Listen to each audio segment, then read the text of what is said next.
আসসালামু আলাইকুম। এই মুহূর্তে আছি আমি আপনাদের সাথে আব্দুল্লাহ ফাহাদ। তো আমরা বর্তমানে আছি পাবনা নটাখোলা। তো এই মুহূর্তে দেখতে পাচ্ছেন যে কালকের আবহাওয়া খুবই খারাপ ছিল।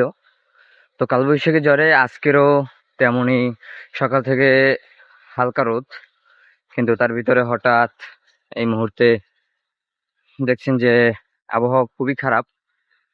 প্রচুর বাতাস এবং জাহাজ দুইটি অ্যাঙ্করে আছে এবং একটা গার্ড প্লেসে আছে, কিন্তু খুবই আবহাওয়া সামাল দেওয়া খুবই কঠিন।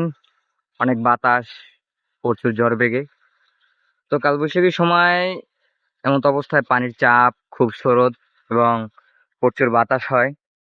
দেখতে পাচ্ছেন যে নদীর অবস্থা। আমি এখন প্ল্যান্টের পাশ দিয়ে যাচ্ছি। তো তেমন অবস্থায় আপনাদের সাথে একটু যুক্ত হলাম ভিডিওতে, দেখানোর চেষ্টা করছি যে বর্তমানে আবহাওয়ার কেমন অবস্থা এবং পরিস্থিতি। তো কে কোন জায়গা থেকে দেখছেন অবশ্যই জানাবেন। আমি আছি আপনাদের সাথে আব্দুল্লাহ ফাহাদ। আবার পরবর্তী কোনো ভিডিওতে দেখা হবে। আশা করি সবাই ভালো থাকবেন, দোয়া রাখবেন। আসসালামু আলাইকুম।